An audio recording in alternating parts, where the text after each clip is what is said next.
Para muchos fue el heredero de Pablo Escobar.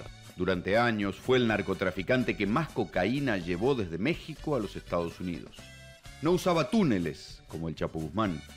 Amado Carrillo Fuentes prefería los aviones y por eso lo llamaban el Señor de los Cielos. Es el mismo jefe de todos, apodado el Señor de los Cielos, como el diablo abusado y perverso, tan amado como deshonesto. Como todo narco que se convierte en leyenda, Amado Carrillo Fuentes tuvo su propia, exitosa telenovela. En el capítulo 72 de la primera temporada se cuenta un episodio real, su paso por la Argentina. Ya hablé con varios amigos míos que se van a poner en contacto contigo, ¿sí? Para ver cuánto puedes lavar con tus financieras. ¿Qué pistas hay de su paradero? No pudo haber desaparecido del todo. Recientemente recibimos informes de la Interpol que lo ubican, lo localizan en el Cono Sur. No sabemos si en Chile o en Argentina. Poco antes de morir, el jefe del cartel de Juárez vino a la Argentina a lavar dinero. Compró estancias y caros departamentos. Sus testaferros, gente notable, fueron descubiertos. Sin embargo, 15 años después, siguen impunes. Informes América presenta los milagros judiciales del Señor de los Cielos. Murió el Señor de los Cielos, lo vi en la televisión. Era el capo más buscado en ese momento. Lo que hoy es el Chapo Guzmán, en ese momento era Amado Carrillo Fuentes. No lo echarán al olvido. Hubiera permitido que el cártel de Juárez lavara dinero de la campaña de Eduardo Duhalde, Palito Ortega. Porque ayudó a mucha gente. Yo tengo fe, será una realidad. El mundo de justicia que se merece. Aquel que quiera tu trono. En Argentina lavó entre 20 y 25 millones de dólares. Trabajo le va a costar.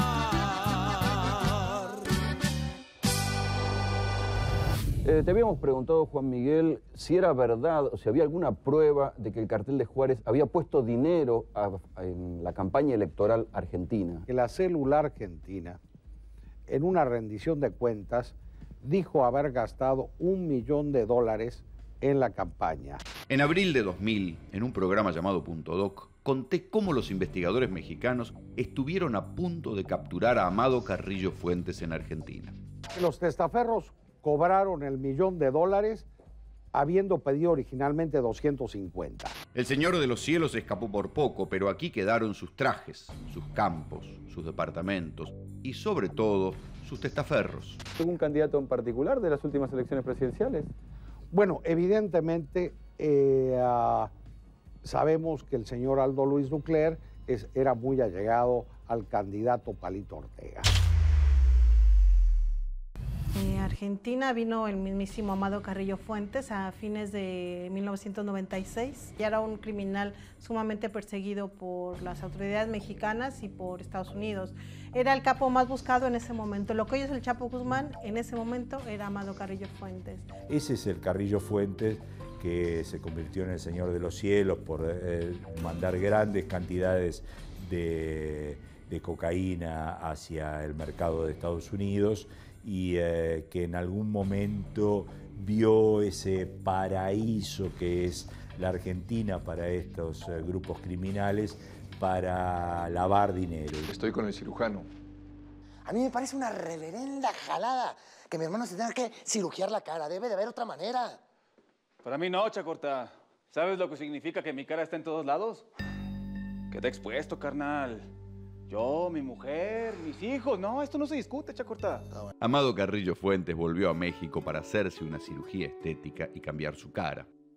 Ya era tan famoso como Pablo Escobar, pero soñaba con pasar desapercibido. En este negocio lo peor que puedes hacer es llamar la atención. Accidente o crimen, el Señor de los Cielos murió horas después de esa operación. La desaparición del Señor de los Cielos abrió una oportunidad ideal para que sus testaferros se quedaran con sus bienes, con sus departamentos, con sus estancias. Claro, estaban en la Argentina y nunca imaginaron que los investigadores mexicanos iban a llegar hasta aquí, tan lejos, siguiendo el rastro del dinero.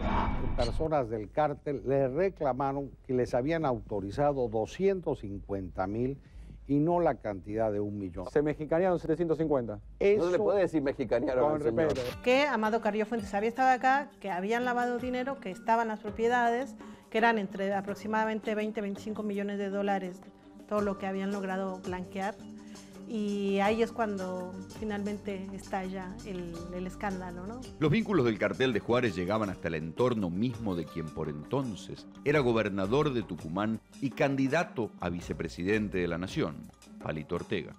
El nexo era un prestigioso economista, Aldo Ducler.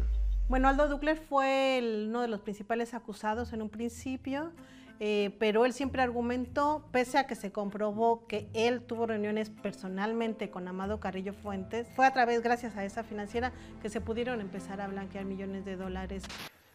Oye, mijo, ¿me vas a acompañar ahorita a un business que tengo con una financiera? Él recibía ya el dinero de los bancos de Estados Unidos, y es cierto que Estados Unidos también debería tener mayores regulaciones. Aldo Ducler era un hombre de extrema confianza de Palito Ortega, tanto que fue el recaudador de su campaña electoral para las elecciones de 1999, donde hizo fórmula con Eduardo Duhalde, que dará entonces para el enigma y para la historia descifrar si alguna vez hubo dinero del cartel de Juárez en la campaña de la fórmula Duhalde-Ortega. Duhalde-Ortega, la fuerza que hace falta. Aldo Ducler, a través de la financiera, hubiera permitido que el cartel de Juárez lavara dinero de la campaña presidencial de Eduardo Duhalde, Palito Ortega. Acusación que finalmente, como suele ocurrir también con las especulaciones, no se confirma en la justicia. Aldo Ducler, el economista del senador Palito Ortega, recibió 25 millones de dólares del cartel de Juárez a través de una cuenta en el Citibank de Nueva York. Ese dinero, con el que se compraron estancias y departamentos en Mar del Plata y Bahía Blanca, fue depositado en un banco de Ducler en las Islas Caimán y luego ingresó a la Argentina. En Argentina lavó entre 20 y 25 millones de dólares. Y las propiedades, y esto también me parece como muy importante por esta cuestión de la impunidad, las propiedades de los criminales, las que se decomisan, quedan custodiadas por la justicia. Pero hay un departamento millonario en Avenida Alvear, justo al lado del Hotel Alvear, que son propiedades multimillonarias y o sea, no pasa nada y seguramente la gente que las alquila tampoco sabe que esas son propiedades del cártel de Juárez. Lo que encontraron es que era un lugar perfecto para lavar dinero y entonces empiezan a lavar dinero acá en la construcción, en el juego, en las transacciones inmobiliarias, en la compra y venta de autos. Eso está dentro de nuestra sociedad. El Señor de los Cielos murió, pero tal vez merezca ser canonizado, porque a su paso por la Argentina, Carrillo Fuentes dejó un curioso milagro judicial. Un milagro que alentó luego a tantos narcos colombianos y mexicanos a lavar dinero en la Argentina. Los bienes y los testaferros del líder del cartel de Juárez fueron identificados, pero 16 años después, todavía no hay sentencia. El jefe tiene dos caras para despistar a la raza, para comprar hartas tierras y alguna que otra cualquiera. Les teme a las bellas damas que a las mismas y fregadas balas. Generales, ministros y dueños, cuádrense ante el Señor de los Cielos. Me tomé un par de días para contarles la historia de Aldo Ducler. Primero porque, bueno, el hombre había fallecido. Segundo porque quería ver cuánto había de cierto en todo lo que estaba circulando, como cuánto realmente él podía tener que decir sobre los fondos de Santa Cruz y sobre la venta, la reestatización de YPF. Y me tomé también un par de días para recordar quién era Aldo Ducler, ¿sí? Para decirlo con letras claritas, era el tipo que le lavó la plata al cartel de Juárez, muchachos. ¿Sí? Esto que ustedes ven ahí, esta historia es de hace 2 años. Inmediatamente después de que yo saqué ese informe en América Noticias, se produjo el juicio a los que son los 7 testaferros que quedaban, que pudieron enganchar del cartel de Juárez, y les dieron penas menores. Ninguno quedó preso. O sea, esos milagros judiciales. 16 años después de que fue detectada la operación de lavado la más grande por aquella época de un narco en la Argentina, 16 años después terminaron condenando y no mandando a prisión a 7 perejiles. Y los grandes, ¿sí?, como Aldo Ducler, ¿qué hicieron? De la justicia argentina zafaron, porque de acá zafa cualquiera, pero como no podían zafar de la justicia de los Estados Unidos, terminó haciendo un acuerdo de colaboración, entregando parte de la plata que había lavado, y entonces ahí andaba por la vida. Su hijo, este muchacho que ahora anda denunciando que al padre lo mataron y qué sé yo, Juan Manuel Ducler, nunca dice nada de esto. Nunca dice nada de la participación que tuvo Aldo Ducler en el ingreso de dinero del cartel de Juárez a la Argentina. Ustedes lo escuchaban, el señor que veían ahí, Juan Miguel Ponce Edmondson, en aquella nota de Punto Doc, allá por el año 2000, era el procurador mexicano, no era un periodista, muchachos, el procurador mexicano que vino acá a apretar a la justicia argentina y decir, hagan algo porque el cartel de Juárez está bajando la plata acá a la Argentina. Le habían encontrado, a los tipos se fueron justo en el momento que los estaban por agarrar y dejaron alrededor de 100 trajes nuevitos colgados en una de las estancias. Estos eran los narcos mexicanos a quien Aldo Ducler les entró la plata a la Argentina. Aldo Ducler era un hombre de confianza de Palito Ortega. Palito Ortega, además de ser candidato a vicepresidente en aquella fórmula que pierde con la de la Alianza, de la Rúa y Chacho Álvarez, o sea, estaba en la fórmula de Eduardo Duhalde, pero antes había sido gobernador de Tucumán. Como gobernador de Tucumán lo conocía Néstor Kirchner, que era gobernador de la provincia de Santa Cruz. Y Palito Ortega le recomienda a Aldo Ducler. ¿Para qué? Para que le maneje la plata de los fondos de las regalías petroleras de Santa Cruz. Esa plata, en un momento dado, Kirchner se jactaba de haberla sacado para afuera y en esa operación había tenido algún grado de vinculación Ducler. Hasta que, como se sabe, en el 2001 estalla todo por los aires, se abre aquella famosa comisión de investigadora antilavado. Uno de sus miembros era Cristina Fernández de Kirchner. Cristina Fernández de Kirchner conocía perfectamente quién era Aldo Ducler y la operatoria de Mercado Abierto, y ella, en sus capítulos, también la había denunciado, lo mismo que la había denunciado Elisa Carrió. Fíjense, en aquel entonces coincidían. Y es la propia Cristina quien le dice a Néstor Kirchner, no puede ser que este tipo que metió la guita al cartel de Juárez en la Argentina maneje la plata de la provincia, y ahí se corta. En ese momento, otro estudio de abogados empieza a manejar el dinero de los fondos de Santa Cruz, que tuvo después ese destino sinuoso, que no se sabía dónde estaban, que no aparecían. Finalmente, y a largas, digamos, para la justicia de Santa Cruz, los fondos fueron repatriados y fueron gastados. ¿Sí? Esto es la versión oficial. Pero Ducler fue apartado del círculo del kirchnerismo, de la pingüinera, tempranito, allá cuando los Kirchner ni siquiera pensaban que iban a ser presidentes. ¿Sí? ¿Cómo cuánto puede saber Ducler de algo que sucedió en el año 2012? ¿Sí? Porque él fue apartado del circuito cerrado, del círculo cerrado de los Kirchner en el 2003, el 2002. Y en el 2012, en el momento de la reestatización de YPF, ¿cuánto podía saber él? Esto es lo que supuestamente él iba a contar en la unidad de investigación financiera, en la UIF. Él se presenta a la UIF, no lo atienden y deja, junto con su hijo, deja una carta. La carta, cuando uno la lee atentamente, lo que dice es información pública. ¿Sí? Y hay un punto contradictorio, que ahora después yo se los voy a explicar, que tiene que ver con el origen del dinero para comprar YPF. La carta esa que deja Ducler tiene algunas cosas contradictorias, pero dice, habla de la participación de Kicillof en el origen de los fondos de Santa Cruz. Kicillof ni siquiera estaba en el radar del kirchnerismo en aquellos años 2001, 2002, 2003. Hay cosas muy contradictorias.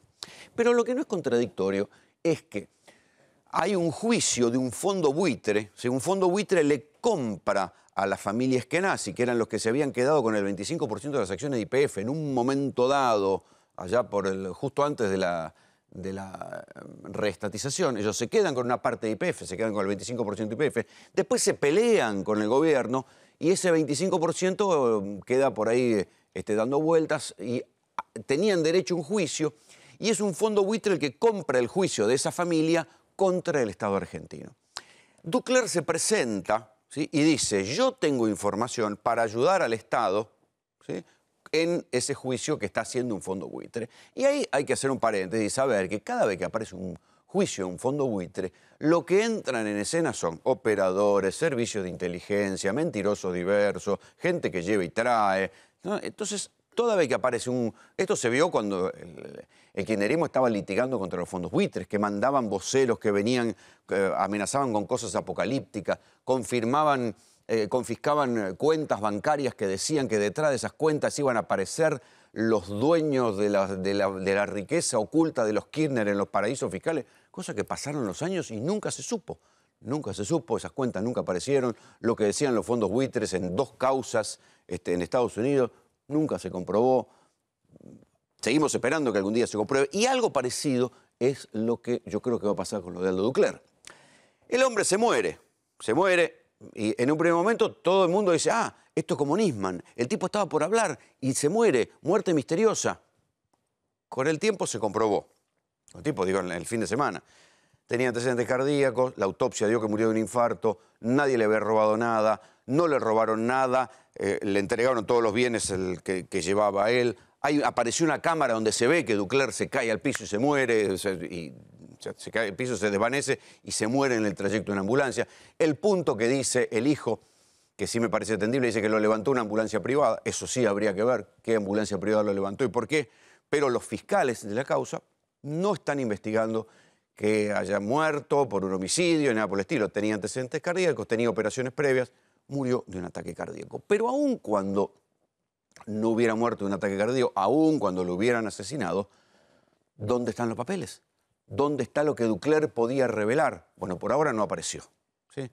Y esto es, acá sí se establece un paralelo con la desaparición del fiscal Alberto Nisman. Desde que Nisman murió, todavía estamos esperando los papeles que supuestamente las revelaciones y todo lo que Nisman iba a decir del contubernio del kirchnerismo con Irán para proteger a los iraníes, nunca aparecieron los papeles. Tantos años después, todavía la justicia federal ahora está buscando los cables cifrados diplomáticos, están empezando a citar a la gente, pidieron todos los cruces de llamado de la Casa de Gobierno y de todos los actores que tuvieron algo que ver con la causa aquella del memorándum de entendimiento con Irán, o sea, están perdidos, ¿sí? Van a seguir investigando, ahora la causa le cayó a Bonadío, vamos a hablar de eso más adelante, pero aquello que supuestamente Nisman tenía, nunca apareció. ¿Lo tenía él solamente? ¿Cómo no lo tenía nadie más en la unidad de investigación fiscal AMIA? Nunca apareció. Y con lo de Ducler, por ahora tampoco apareció. Vamos a ver si aparece algo, ¿sí? Algo que pueda demostrar que Ducler sabía de lo que él estaba hablando, porque su hipótesis, la hipótesis que da a entender su hijo, es que con los fondos de Santa Cruz se compran las acciones de YPF en aquel momento para la familia Eskenazi, pero después la versión que incluso la propia oposición denunciaba en aquel momento era que la familia Eskenazi en verdad no había hecho ningún aporte, sino que había comprado las acciones con los propios dividendos de las acciones, ¿sí? O sea, es contradictorio con la propia versión que daba la oposición hasta entonces. Quiero decir, buena parte de lo que la semana pasada parecía como un vendaval que arrasaba con todo, después se fue diluyendo. Y sobre todo, nadie se acordaba que Ducler era el hombre que había entrado la plata del cartel de Juárez. Bienvenidos. Esto es Tercera Posición.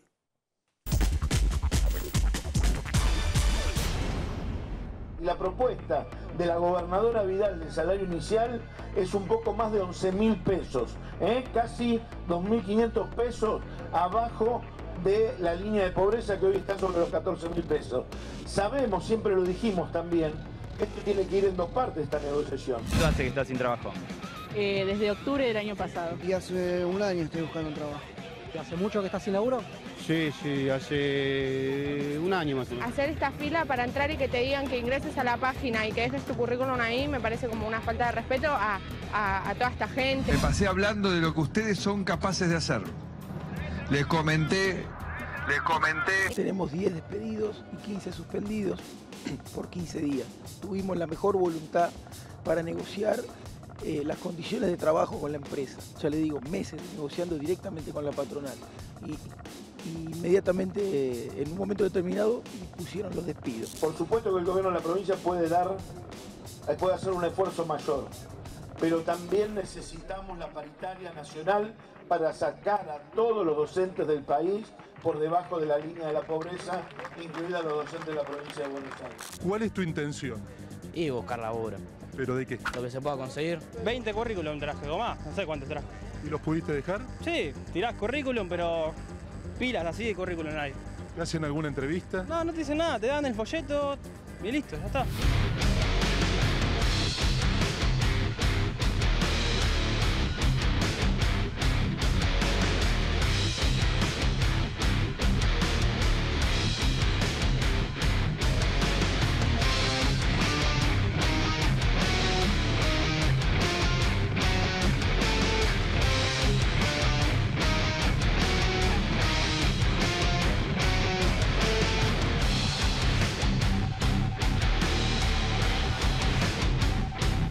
Sorprendimos de la hoja que le repartieron a ustedes, hablando de promedio de 19.000, 26.000 pesos.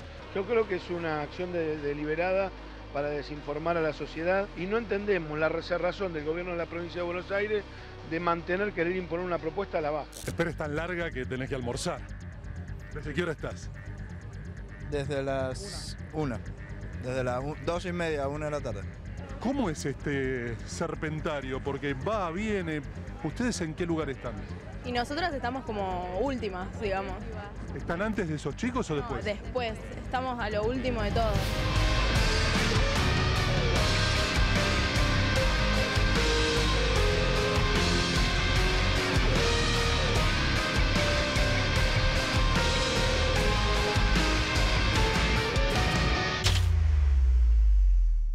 ¿Aún no pudo cobrar su deuda? Morosos Incobrables tiene la solución. Cobranzas personalizadas en todo el país. Honorarios a cargo del deudor. Correo privado al deudor y sus vecinos. No se preocupe más. A partir de este momento, el preocupado será el deudor. Llámenos 0800-345-3450. ¿Anotó? 0800-345-3450.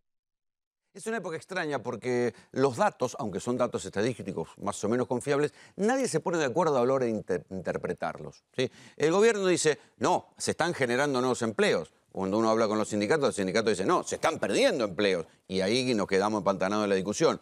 El dato está, pero no termina de interpretarse para un lado o para el otro, o por lo menos para poder presentarse claramente. Lo mismo está pasando con los niveles de ingresos. Todas las estadísticas indican que los niveles de ingresos están bajos. Sin embargo, los niveles de caída de consumo que se ven no se condicen con esos niveles tan bajos de ingresos. ¿Cómo te la rebuscás vos? Podés escribirnos a nuestro Twitter, @3P_A24. Y de estos temas vamos a hablar con Carlos Tomada, que fue ministro de Trabajo tantos años en el kirchnerismo. Buenas noches. Buenas noches. ¿Cómo les va? ¿Hay más desempleo? No hay más desempleo. El gobierno dice que hay nuevos empleos. ¿Qué sabe usted? Bueno, yo sé, por un lado, lo que se ve en la calle, en las fábricas, hablando con los delegados, con la gente, y por otra parte también lo que... Es decir, que se están perdiendo empleos industriales, querés decir vos, cuando decís fábricas. Pero por ejemplo, no solamente eso. ¿No puede ser que estén cambiando empleos industriales a servicios? No, porque lo que no hay es crecimiento del empleo privado registrado, y yo trabajo... Tenés tu estadística. Todo el mundo tiene su estadística. No, precisamente yo evito eso. Uno aprende. Yo trabajo con los números oficiales, con los números inclusive que son a junio, que son los últimos datos que se tienen. Lo que concretamente ocurre es que el empleo privado registrado prácticamente no ha crecido. Prácticamente... Pero ¿no ha crecido o se cayó? No ha crecido. Ellos dicen que estamos por vivir el récord histórico en materia de empleo, en cantidad, en materia de empleo registrado. Claro, el único detalle es que de ese récord histórico, en este último año y medio se crearon 45.000 puestos de trabajo, y quiero ser preciso, 70.000 nuevos puestos de trabajo, pero en los últimos 3 años anteriores se crearon 1.100.000 puestos de trabajo. Entonces, a este récord que vamos a llegar, no llegamos por los 70.000. Pero ¿de dónde sale el récord? ¿Cuál es el récord? Ellos dicen que se va a crear, ahora vamos a llegar al récord histórico en materia de empleo privado registrado. suponete, 12 millones de puestos de trabajo. O sea que nunca hubo tanta gente en blanco en la Argentina, Claro, quieren decir. Pero ¿cuándo se creó eso? Eso pasó en los últimos 3 años, desde 2012 a 2015. En el último año se crearon 70.000 puestos registrados, nada más. ¿Cuál era el promedio en los años en los que ya el modelo del kirchnerismo estaba como estancado? ¿Cuál era el promedio de generación por año de puestos de trabajo? Mirá, en 2013, 2014, 2015. Los famosos años donde ellos dicen que la economía no creció. Y que no se creó empleo registrado, se crearon más de 400.000 puestos de trabajo. ¿Y cuántos se perdían? Eso, cuando vos decís se crearon, ¿es altas y bajas o se crearon y no con todas las bajas? En aquel momento no eran tiempos de despidos, no había despidos colectivos, no había el desgranamiento habitual que existe en las relaciones laborales en la Argentina. La actividad, la actitud de todo el gobierno con respecto a la defensa de los puestos de trabajo, no solamente de la creación, porque es cierto que tuvimos momentos como fue la crisis financiera internacional, 2008-2009, donde hubo un retroceso en los niveles de empleo, pero se fue cuando se crearon los repro precisamente para defender los puestos de trabajo, con la idea de que había que impedir que se rompiera el vínculo laboral, que no se produjera el despido.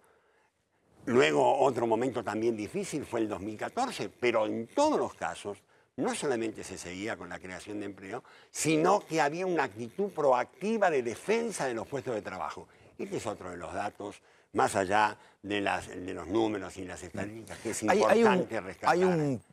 ¿Vale más, yo sé que un puesto de trabajo es un puesto de trabajo, pero ¿vale más un empleo industrial para la economía que un empleo en el área de servicios?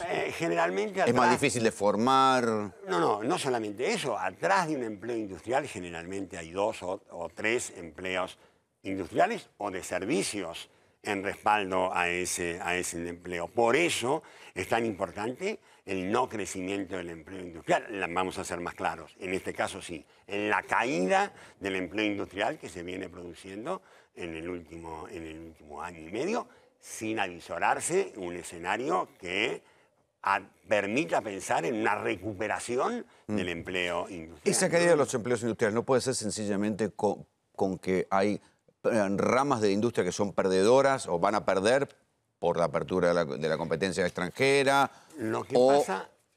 se van a pasar a otras. Lo que pasa es que lo que vos llamás sencillamente es una decisión política. Es claro que hay una decisión política de que alguna actividad industrial sea inviable. Nuestra decisión política era al contrario, era de sostén y defensa. Por hoy las textiles y las metalúrgicas están hackeadas.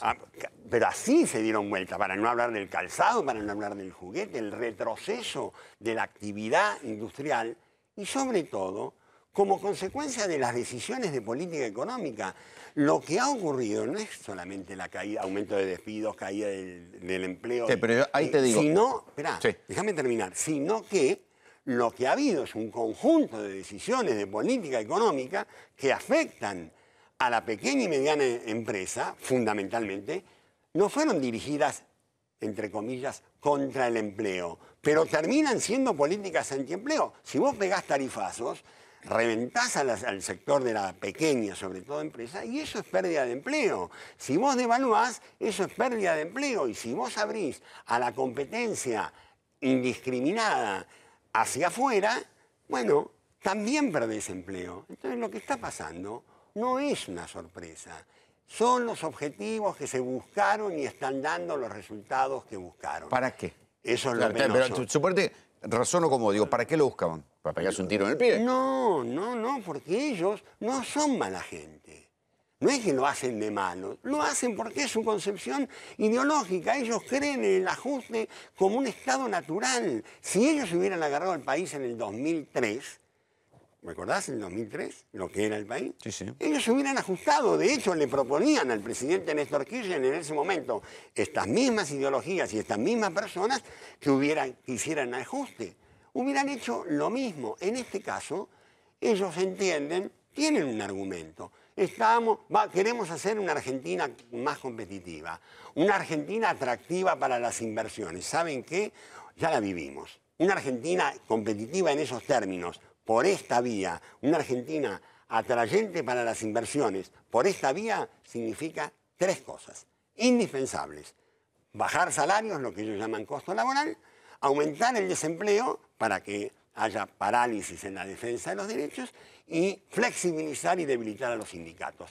Ese es el objetivo de este gobierno. Clarito, y están hasta ahora logrando bastantes resultados. ¿Por qué hasta marzo hubo mucho conflicto social, laboral y después se cortó? No. ¿El desempleo funciona como un disuasivo? No, bueno, en parte opera ese desempleo, pero no es cierto que no hay conflictividad. Después la marcha de la CGT se calmó, la marcha de los docentes se calmó. No, bueno. Después del 1 de abril. Generalmente, después de un paro general, hay un tiempo de ver cómo evolucionan las cosas. Y estamos en este tiempo y vamos a ver cuál va a ser la respuesta. Por lo pronto, fijémonos lo que va pasando en cada una de las actividades. Las paritarias, lamentablemente algunas se están cerrando por valores donde nuevamente se consagra un retroceso del salario, pero otras están consiguiendo resultados más razonables, más de respuesta a la capacidad adquisitiva del salario, y es con conflicto. Ninguna hasta ahora se ha conseguido, sino ha sido a través de un fuerte conflicto con la patronal. O sea, que vos decís que hay conflictos sectoriales. Sí, claro. Sí, claro. Sí, claro. Juan Enrique tiene números. Buenas noches, Carlos. Buenas noches, Rolando. ¿Sabés que mi abuela me decía de vestir un santo para vestir otro? Este gobierno lo que está buscando es bajar la inflación. Y ese dígito que puede llegar a bajar de inflación se lo va a sumar al desempleo. Y claramente el empleo o el desempleo tiene que ver con la actividad económica. Si tu carnicería, tu panadería vende menos, y eso, cuando no hay actividad económica, se genera lo que es el desempleo. ¿Por qué? Argentina necesita crecer todos los años, porque todos los años entran al mercado de trabajo 200.000 personas. O sea, 200.000 chicos terminan el secundario y necesitan laburar. Y si no hay actividad económica, porque los comercios no venden, porque cae el consumo y eso hace caer la actividad económica, se genera el desempleo. Y vos buscás la explicación, Rolo, ¿no? ¿Por qué pasa? ¿Qué medición vale? ¿Qué medición no vale? Y acá te muestro. Estos son datos oficiales del INDEC. Acá vemos el desempleo. En el año 2016, cuando la actividad económica cayó por encima de 2 puntos, y mirá, aumentó el desempleo. Acá tenemos nuestro joven estudiante buscando laburo que fue a la rural, lo anotaron, le hicieron la ficha, todo, pero no tiene laburo. Y el empleo joven está por encima, el desempleo está por encima del 24%, siendo el 60% mujeres. Y fíjate el año 2015, en 2015 la economía creció 2,5 puntos. Y fíjate, el desempleo bajó. Estos son datos oficiales, 2014 muy complicado también. Ahora, el desempleo subió entonces 2 puntos, pero ¿no es que está maquillado por la inscripción de monotributistas? No. Eso es, ¿cómo es? Esa es la característica del empleo privado registrado que se dice que ha crecido. No le quiero cortar. Que hay bastante monotributista. Claro. Yo lo que te quería mostrar, Rolo, que lo que está haciendo en este momento se fustiga mucho el empleo público. ¿Por qué? Porque hay déficit fiscal y le echan la culpa al empleo público. Y si miramos la población económicamente activa, 20 millones de argentinos que trabajan, el 34% es empleo privado, 6.800.000 trabajadores. El 19%, 3.800.000 es empleo público. Ahora, yo lo quería comparar rápidamente, estando Carlos acá en el piso. El empleo público en el mundo. ¿Pero eso incluye municipales y provinciales también? 3 millones, todo. Empleo nacional, provincial y municipal. Todo el empleo público. Y yo te lo quería comparar en el mundo, porque está mal que se fustiga el empleado estatal, ¿no? Porque en definitiva el empleado estatal es el mismo empleado que nosotros. Representa lo que es la sociedad. Si la hay que ver con todo eso si le agregan los planes. No, esto es empleo público, el trabajador del Estado. Y te lo comparo con Dinamarca, Noruega, Finlandia, que son los países desarrollados. Fíjate el porcentaje elevado comparado con Argentina, el 19%. Yo lo que digo, si el Estado trabaja mal, es porque no está preparado el trabajador. Pero no tiene nada que ver la cantidad para echarle la culpa del déficit fiscal. Y en la siguiente imagen, escuchaba que estaban hablando de empleo público, empleo privado, lo tenemos, a ver si pasamos, a mi amigo que le llaman el holgazán. Yo te lo puse a Homero porque es el holgazán, el que no quiere laburar y que le quieren echar la culpa de lo que es el empleo público, ¿no? Acá te muestro primero el empleo público. Rápidamente, en el año 2016, ¿te acordás, Rolo? Apenas asumió el gobierno, cayó. Baja. Después comenzó a subir, que inclusive superó a lo que era lo del anterior gobierno. Pero rápidamente, mirá, se le está echando la culpa al déficit fiscal y comienza a deshacer contratos. contratos... Sí, fíjate, cae cuando termine el año. No, o sea que hay muchos contratos que se dan de baja. Enero, febrero. ¿Ese es el tipo, ¿es el tipo de gente que sale del empleo público? Sí, bueno, primero hubo una primera etapa de fuertes despidos en el sector público que respondieron a una serie de razones. Para mí siempre la más importante es que a través del despido en el sector público vos das piedra libre al sector privado para que también entre en la variante de los despidos. Y después porque produjeron el efecto sustitución, ¿no? Despidieron un montón de empleo público y incorporaron... A los de ellos. A los de ellos con mucho mejor salario. Y después quería cerrar, ¿no? El empleo privado, es verdad. Cuando la economía crece, no podemos decir que en los últimos 10 años la economía no creció. Cuando la economía crece, que hay actividad económica, que tu negocio vende más, que el panadero está contento, que el carnicero está contento, claro que el empleo privado crece. Fíjate cuándo fue creciendo hasta el año 2015. Y luego, con este gobierno, no es que le eche la culpa al gobierno, sino que realmente se tomaron medidas que hizo que la actividad económica en el 2016 caiga. Cae la actividad económica, cae el empleo. Bueno, en la suma, resta... Está bien, pero ahí mismo, con esas cifras, no se derrumbó tampoco el empleo. Mira, este es el empleo privado. Sucede que acá no te cuento el empleo informal, siempre decimos lo mismo. Vos multiplicás por 4 veces lo que es un empleo registrado con el informal. Pues eso es lo que decía en el comienzo. Pero yo te voy a dar un dato. El desempleo subió primero casi un 2,5%, ahora retrocedió un poco y va a volver a subir. Mirá el dato de hoy de la ciudad de Buenos Aires. Subió en un año casi un 1% el desempleo en la ciudad de Buenos Aires. Digo, la que es ciudad, un lugar privilegiado. La ciudad que tiene el presupuesto más grande, que tiene miles de puestos de trabajo, acá cayó el desempleo. Hablando de capital y provincia, ¿qué pasa con los precios? Fíjense lo que venimos discutiendo también, la locura de los precios hace que la distorsión se vea claramente a uno y otro lado de la General Paz.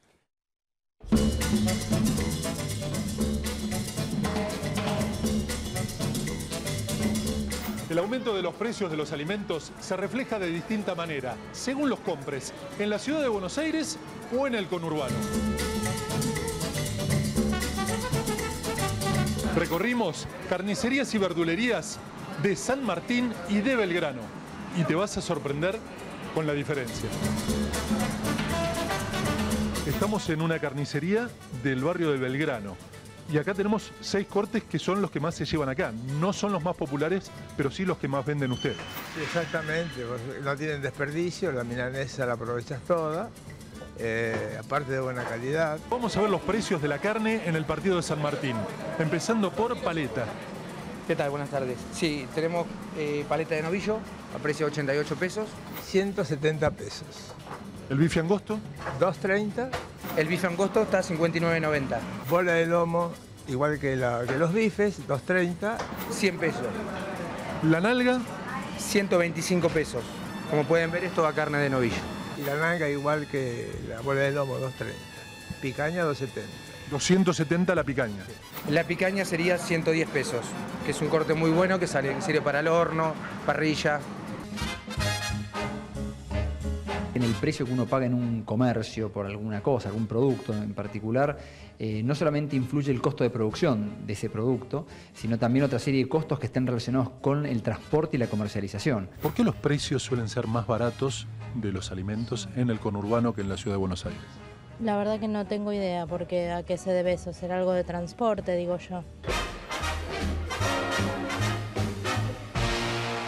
¿Nos decís los precios de frutas y verduras en esta verdulería de Belgrano? Empezando por la banana, el kilo, ¿cuánto está? 27,50. Quiero preguntarte los precios de las frutas en San Martín. ¿Cuánto está, por ejemplo, la banana? 22 pesos el kilo. ¿La manzana? 25 la grande y la chica 22. 39,99 el kilo. ¿La naranja? 10 pesos el kilo. Lo tenemos la naranja de jugo en 15 pesos el kilo. ¿Uva tenés? Sí, tengo la rosada y la negra, que está... La rosada tiene 50 pesos el kilo y la negra 40. ¿La uva? 79 pesos el kilo. ¿El tomate? 10 pesos el kilo. 20 pesos el kilo. Aunque parezca increíble, no son los mismos las costumbres y los gustos en la provincia que en la capital. Entonces hay productos que tal vez son más valorados en la provincia, eso hace que tengan un precio un poco más alto tal vez que en la capital y viceversa. Yo compro acá porque está más barato. Está más barato en San Martín que en Ciudad de Buenos Aires. Acá está la banana y yo vivo en zona de Devoto, está de 25 a 30. ¿Y acá la tenés? Y acá está 19,90. Decinos ahora el precio de las verduras. El zapallito, ¿el kilo cuánto está? 13 pesos el kilo de zapallito. 20 pesos el kilo. El morrón rojo. 44,80. 30 pesos el kilo, morrón rojo y morrón verde también. La cebolla. 10 pesos el kilo. 15 pesos el kilo. La papa, que se suele vender mucho. 20 pesos el kilo. Igual, 10 pesos el kilo también. Además, yo nombraría como tercer aspecto que en épocas de alta inflación, como la que estamos viviendo todavía, puede ocurrir que haya diferencias, justamente porque los comerciantes no todos ajustan sus precios al mismo momento. Entonces, de golpe uno encuentra que hay un producto que quedó desfasado en algún lugar y en otro lugar lo encuentra más caro. Y aún viniendo de Devoto hasta San Martín, ¿te resulta más barato comprar la verdura acá? Y sí, lo tengo que hacer porque allá no se puede comprar. Es todo el doble.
Pueden escribirnos a nuestro Twitter, @3p_A24. ¿Te alcanza con un solo sueldo? La gente nos está escribiendo, Juan. Claro, la gente se comunica, Rolo, porque realmente tiene serios problemas con el empleo, ¿no?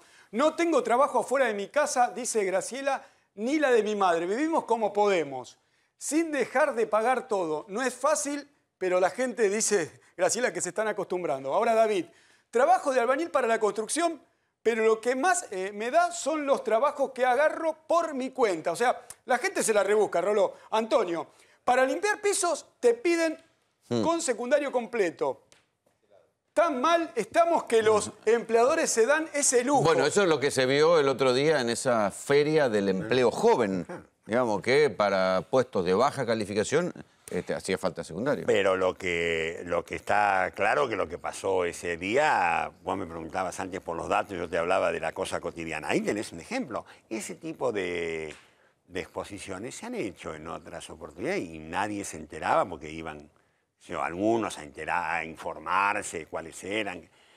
Pero acá se produjo el lógico resultado de una situación donde el desempleo juvenil es el más alto de los últimos años y la tasa de creación de empleo juvenil la más baja contado desde el 2004, 2003, cuando recién empezábamos. Entonces, lo lógico es... ¿Existe una tasa de creación de empleo juvenil? Sí, acá te la puedo mostrar. La tasa de empleo juvenil en el 2006. Esta es INDEC a pleno, 15% creación de empleo. Y ahora es 12,7%. Ahí está la explicación. Y la tasa de desocupación también lo mismo. En el 2006, 21,4% y ahora 22,7%. Esta es la respuesta. Sí, ahí Esteban Trebuch quiere preguntarte algo.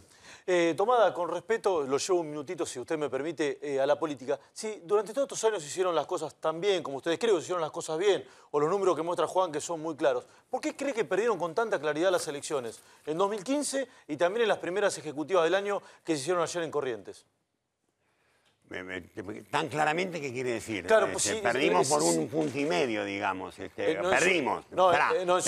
Primero perdimos. Perdimos por una serie de razones, por el voto popular que optó por aceptar la confusa, si no mentirosa, propuesta de Cambiemos. Entonces, optaron y me parece bien. La gente creyó en este mundo venturoso de cómo era, de que no iba a haber devaluación, de que iba a quedar todo lo que tenían y se iban a agregar nuevos derechos. Bueno, y perdimos. Seguramente porque además cometimos errores. Claro que cometimos errores. 12 años de gobierno, claro que cometimos errores. Allá en Corrientes también. Ahora también perdió el oficialismo en Corrientes. Bueno, Corrientes, y ganamos en La Rioja y, digamos, son resultados que están indicando también y ratifican una enorme paridad. Existe la grieta. Claramente, hay dos modelos de país que están en pugna y lo vemos a cada rato. Perdimos la elección, perdimos, no estoy buscando ninguna justificación, por 1,5 puntos. Por 1,5 puntos. Ahora se trae a colación estos resultados de la provincia. Ganamos en 2, perdimos en una ciudad, porque Corrientes es una ciudad. Me parece que da cuenta de que el Frente para la Victoria todavía tiene mucho para decir en las elecciones ¿En Capital de octubre. qué va a hacer el peronismo? En Capital vamos a ir unidos, creo que eso está muy claro. Hemos tenido, como corresponde después de la derrota electoral, un proceso donde hubo desavenencias, tomas de posición y qué sé yo, pero me parece que... ¿Que va a haber una paso? No, yo confío y para eso trabajo, digamos, hago mi pequeño aporte para que haya una lista de unidad con todos adentro. De hecho, quienes en su momento partieron del bloque están dentro de esta idea unitaria, quienes en algún momento pensaron en que por ahí podían trabajar junto con el masismo, también están dentro de la idea de esta lista unitaria, incluso algunos que cuestionaban o cuestionan el liderazgo de Cristina también están de acuerdo. ¿Y Cristina va o no va? Vos que fuiste su ministro tantos años. Yo creo que es una decisión que tiene que tomar Cristina. Yo tengo eso dicen todos. No, pero yo te lo voy a decir con un pequeño agregado. Cristina, todas las decisiones que ha tomado, las ha tomado siempre pensando no en lo mejor o más cómodo para ella, sino en lo mejor y más importante y más necesario para el pueblo argentino. A las pruebas me remito. Y creo que eso también va a presidir su decisión, cualquiera que sea. Yo personalmente, para que no haya dudas, a mí me gustaría que fuera Cristina. Creo que Cristina Fernández de Kirchner no solamente es la referencia principal del espacio del Frente para la Victoria, de nuestro espacio, sino que además creo que es la única dirigente con capacidad para convocar al más amplio espectro del peronismo y de muchos otros sectores no peronistas que también forman parte del movimiento nacional. Creo que no hay otro dirigente político en la Argentina que tenga esa capacidad. Carlos, gracias por venir. No, gracias. Néstor Espósito tiene novedades de lo que está pasando en los tribunales federales, ¿no? Porque hay mucho movimiento, hubo allanamientos hoy, gente que quiso zafar de causas y no pudo. Cuente, Espósito. Un día muy agitado, Rolando, buenas noches, porque tiene que ver básicamente con allanamientos en las empresas de Odebrecht, en la empresa de Calcaterra, en las empresas que tienen que ver con el soterramiento del Sarmiento. Además, ha habido una recusación de la expresidenta Cristina Fernández de Kirchner contra el juez Claudio Bonadío. Y hay, además, y pasó prácticamente inadvertido, una mala noticia para un histórico dirigente gremial. Estamos hablando de Jerónimo El Momo Venegas, titular del sindicato de peones rurales y además titular de la obra social. Sí, y sindicalista preferido de Macri. Exactamente, un hombre que en el año 2011, por decisión del juez Norberto Yarví, estuvo detenido en el marco de la causa por la denominada mafia de los medicamentos. ¿Qué se le reprocha? Básicamente 25 operaciones con un medicamento que se llama Atazanavir, tiene un nombre comercial que es Rey Ataz y es básicamente un medicamento para enfermos de VIH. ¿Qué es lo que se le imputa? Que se falsificaron troqueles de esos medicamentos. ¿Eso no es la causa de los medicamentos truchos por la que terminó preso Zanola? Exactamente, esa misma causa tenía... ¿Y todavía no definieron sobre el Momo? No solo no definieron, sino que el Momo pidió a través de su abogado ser sobreseído. Claro, estuvo detenido en 2011 a algunos de sus consortes de causa, entre ellos el intendente de San Pedro, la localidad bonaerense de San Pedro, Cecilio Salazar, que era su número 2 en la obra social, fueron indagados en el año 2014 y en 2017 todavía no hay una definición. Pidieron el sobreseimiento y Casanero le dijo, todavía me queda mucho por investigar, de sobreseimiento por ahora nada. O sea, él sigue ¿Procesado o imputado? No, él está con una falta de mérito dictada hace 6 años, hace un poquito menos de 6 años, y la situación procesal no está definida, pero sigue vinculado a la causa. Él pidió que lo sobreseyieran, es decir, que le dijeran, señor, usted es inocente, no hay nada más para reprocharle, y el juez Casanero le dijo, por ahora de eso, no. Y además hubo hoy novedades en ese laberinto judicial que es la causa Nisman. La expresidenta Cristina Fernández de Kirchner pidió que se aparte al juez Claudio Bonadío en la investigación en su contra por supuesto encubrimiento del atentado a la AMIA a raíz de la denuncia presentada por el fallecido fiscal Alberto Nisman. Ha habido una alianza con los terroristas. Se ha negociado con el Estado que ampara a los terroristas. El motivo que buscaba Argentina era, por un lado, acercarse geopolíticamente a Irán. Esto es lo que surge de las evidencias de la causa. Por otro lado, restablecer relaciones diplomáticas y ante la severa crisis energética que sufría Argentina, comprarle petróleo a Irán, que Irán comprara eventualmente granos y después aparece Rabani ahí queriendo ofrecer armas, que también se hablar de eso. Cristina cuestiona a Bonadío porque está imputado por supuestas irregularidades que cometió mientras estuvo a cargo de investigar una parte de la causa AMIA. Cristina Kirchner señaló que Bonadío está imputado en otra causa penal por supuestas irregularidades en la investigación del atentado a la Mutual Judía. Lo que ocurre es que Bonadío fue denunciado por el propio fiscal Nisman y a esta causa se refería Cristina la semana pasada cuando lanzó una catarata de tweets. Casi me olvido, dice, Bonadío fue separado hace años de la causa que investigaba el encubrimiento al atentado de la AMIA ocurrido en 1994. Bonadío también era funcionario del gobierno en 1994, dependía de Corach, quien lo hizo nombrar juez inmortalizando una servilleta. Bonadío fue acusado por el fiscal Nisman de querer matarlo. Todo esto es porque Nisman denunció que Cristina Kirchner buscó el encubrimiento de los responsables del atentado a la AMIA mediante la firma del memorándum con Irán. Para mí el memorándum con Irán fue el tercer atentado. El primero sería la embajada. El primero la embajada, el segundo fue la AMIA. ¿La AMIA? Y el tercero el memorándum. Hubo argentinos que haciendo una cancillería paralela trabajaron para Irán y eso está probado. Y se pavonean en las escuchas diciendo que el gobierno nacional de aquel entonces sabía y que fue por cuenta y orden de eso. Además de Cristina están denunciados Héctor Timerman, Luis Delía, Andrés Cuervo Larroque y otros exfuncionarios porque aparecen mencionados en escuchas telefónicas que se le hicieron a Alejandro Yusuf Jalil. Por Dios no lo transmitas, me junto con Cristina, pero sí, privado. Está bien. En el momento que yo quiera. ¿Entendés lo que te quiero decir? Aprovechar todo, hay que aprovechar los momentos, hermano. Pero Jaime, aparte me prometieron que puedo meter gente en los cargos importantes y todo. ¿Es Bonadío el juez que tiene que investigar la denuncia de Nisman contra Cristina Kirchner?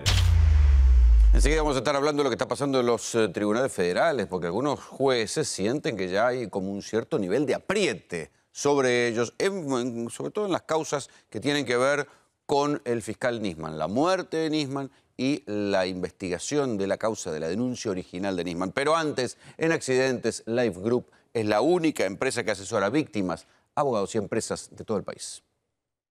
Si fue víctima de un siniestro, contáctese de forma urgente con Life Group, la única empresa en Argentina con 30 años de trayectoria ininterrumpida en la resolución de siniestros. Contáctese al 4373-4499. Claro, la justicia federal argentina tiene estas cosas tan extrañas, ¿no? Porque ahora, por ejemplo, la investigación de la denuncia del fiscal Nisman pasó a este señor, que es el juez Bonadío. ¿Qué pasa? El juez Bonadío ya en algún momento había tenido la investigación por el encubrimiento de la causa AMIA. O sea, ahora él está investigando la denuncia de Nisman, que era que Cristina encubrió a los iraníes. En su momento, Bonadío tuvo la causa por el encubrimiento de la causa AMIA. ¿Saben lo que pasó? Se la sacaron, porque decían que protegía a gente, que protegía al juez Galeano y que protegía a quien fuera luego un hombre de mucha confianza de Mauricio Macri, el comisario Fino Palacios, Jorge Palacios, que está procesado, él sí, sentado en el banquillo de los acusados, por encubrimiento, por no haber hecho bien su investigación en la causa AMIA. ¿Sí? Ahora, lo extraño es que yo no sabía, pero había también una denuncia del propio Nisman, Néstor, contra Bonadío. Es lo que hablaba Cristina la semana pasada y yo no la conocía en detalle. ¿Qué era exactamente? Corría el año 2010, faltaban todavía 5 años para que Alberto Nisman muriera y en ese entonces este señor, Antonio Estiuso, que era quien laburaba con Nisman, su principal colaborador. Los dos denunciaron que Claudio Bonadío, en connivencia con este señor, el comisario Jorge Elfino Palacios, estaban urdiendo una maniobra con dos objetivos. El primero, que Elfino Palacios, que estaba preso por la causa de las escuchas, recuperara la libertad. El segundo, que Nisman fuera corrido de la investigación. ¿Y lo denunciaron los dos con su firma? Lo denunciaron los dos con su firma, a punto tal que hoy, todavía hoy, Antonio Estiuso es querellante en la causa. Hace mucho que no la impulsa, pero hoy sigue siendo el querellante en la causa. ¿Qué pasó? Este señor, el juez Norberto Yarvide, empezó a investigar esta historia y se le armó tal mare magnum que terminó él saliendo de la subrogancia y dejándole lugar a este señor, Casanelo, el juez Sebastián Casanelo, que hoy tiene a su cargo la investigación. O sea, esta causa, la denuncia de Nisman y Estiuso contra Bonadío está abierta en un juzgado de Casanelo. Exactamente. Para resumirlo, Casanelo está investigando a Bonadío. Hoy, por una denuncia en la que Nisman dijo que Bonadío, en connivencia con... Y ahora Bonadío, el tipo denunciado por Nisman, es quien va a investigar la denuncia de Nisman. Exactamente, exactamente. Por toda esta situación... Ahora, para, ahí yo te digo. Sí. El hombre que definió que la causa vaya para Bonadío es un juez, es el juez Irurzun, que es el que maneja las escuchas. Exactamente. Y que es un hombre de mucha confianza del presidente de la Corte, Lorenzetti. Absolutamente. O sea, uno no puede pensar que Lorenzetti y Irurzun definieron que esto vaya para Bonadío. Mira, a ver, el tren de las especulaciones, lo que el gobierno quería escuchar. En la semana pasada, el día siguiente a que Irurzun resolviera que esta causa le cayera a Bonadío, hay una foto en un restaurante porteño donde estaban cenando juntos y a solas Lorenzetti y Bonadío. En la Corte le bajaron... No me diga que en el mismo restaurante que vos Yarvide. En la Corte le bajaron el precio a esa historia, dijeron que es una reunión común, habitual, pero, a ver, si no lo parecía... Si no tenía que ver ¿Y después le cayó la causa a Bonadío? No, antes. El mismo, a la mañana Irurzun dijo, bueno, esta causa le corresponde a Bonadío. Bonadío viene reclamando esta causa desde hace mucho tiempo. Él tiene a su cargo la denuncia por traición a la patria contra Timerman, justamente por el memorando. Irurzun dijo, bueno, tiene que investigarse todo en un solo juzgado. Lo habitual... Está bien, pero una Cámara no necesita la firma de más de un juez. En este caso, cuando es una cuestión de competencia o de inhibición... Alcanza con la firma de uno. del presidente basta. ¿Qué es lo llamativo de esto? Que cuando se produce una situación de esta naturaleza, el que se queda con la causa es el que primero intervino. El que primero intervino en esta causa era Ariel Lijo.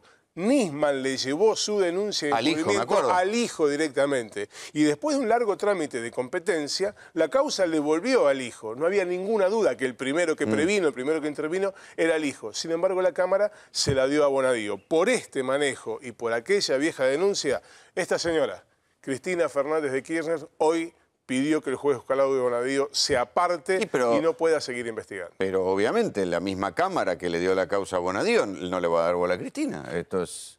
¿Por qué le daría bola si ya dijeron que investigue Bonadío? ¿No sabían de todo esto en Comodoro Pi? En esta primera instancia no, en la próxima probablemente tampoco. Esta causa termina en la Corte Suprema. Por esta cuestión de competencia, esta causa... O sea que no se va a mover hasta que vaya a la Corte. Se va a seguir moviendo a punto tal... Porque el fiscal sigue siendo el mismo. El fiscal sigue siendo el mismo y hay una adicional. El hecho de que le haya caído la causa a Bonadío, Bonadío ya resolvió que una decisión de política económica, como es el dólar futuro, es judiciable y puede ser delito. Si una cuestión económica puede ser judiciable y delito, una decisión de naturaleza de política internacional, la firma del memorando, también puede serlo. ¿Pero es una ley? También puede serlo.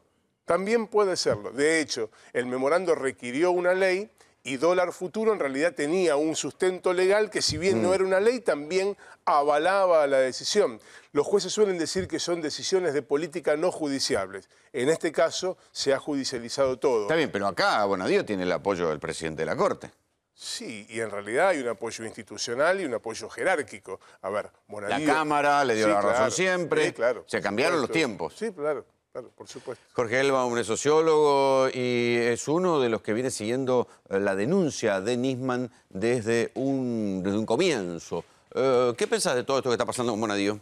No, yo realmente creo que hay un aspecto político que es muy importante. Me parece que la explicación que dieron recién es muy clara. Esto es un berenjenal judicial y si no se sale de alguna manera pensándolo políticamente es muy difícil de poder desenhebrarlo. Lo que tenemos claramente es que quieren meter presa a Cristina Fernández de Kirchner y lo están haciendo lo más rápido posible porque ellos saben que mide crecientemente en las encuestas y lo hemos sabido la semana... Pero si el gobierno la estrategia es polarizar. Sí, la estrategia es polarizar. En realidad, algunos sectores del gobierno quieren polarizar, pero la realidad si la es que mete está empresa se acabó la polarización. Sí, Acordate que era lo que se especulaba el año pasado. es que no le dan los tiempos, este es el tema. Entonces, hay elecciones este año, es hartamente posible que Cristina sea candidata o sea parte del entramado que arme las listas y se constituye de alguna manera en la referente, en la contracara de Mauricio Macri. Yo creo que acá claro está el hecho de que internacionalmente es conveniente continuar con la causa Nisman, continuar con la causa de la muerte de Nisman, continuar con la causa del memorándum para posicionar al kirchnerismo y al peronismo en un lugar de alguna manera de delito permanente. Sí. No, que digo que a Macri no le conviene bajo ningún punto de vista que Cristina esté presa. ¿Te puedo aportar unos datos, Rolando? Las elecciones de ayer, en Corrientes, la lista del kirchnerismo sacó el 4%, el PJ el 45%. Escuchen, en el Chaco el kirchnerismo sacó el 3%, el PJ más del 45%. Y en Rioja Capital el kirchnerismo sacó el 2.5% y el PJ más del 25%. ¿Qué quiere decir esto? Que la madre de las batallas es la provincia de Buenos Aires, en donde se juega el 40%. Que vuelve el peronismo, Y si Cristina está fuera, lo puede complicar al gobierno. Al gobierno le conviene polarizar con Cristina. Porque todos hablan de polarizar con Cristina. Sí, la realidad es que el peronismo también es del kirchnerismo, no son cosas separadas. Más allá de que en algunos lugares fueron separados, están dialogando en provincia de Buenos Aires probablemente para armar una lista de unidad o para que haya interna. Sea como sea, la realidad es que está claro. El otro día, en la Cámara de Diputados, un diputado hizo escuchar una grabación en donde la Nata le dijo en radio al presidente Kirchner que había que meter preso a Cristina Fernández de Kirchner. A Macri. Perdón, sí, le dijo a Macri que había que meter presa a Cristina Fernández de Kirchner, cosa que es llamativo que el propio presidente o el periodista no hayan hecho una denuncia previamente. De cualquier manera, a ver, el tema de que Cristina vaya presa es un interrogante. Es mucho más contundente en términos políticos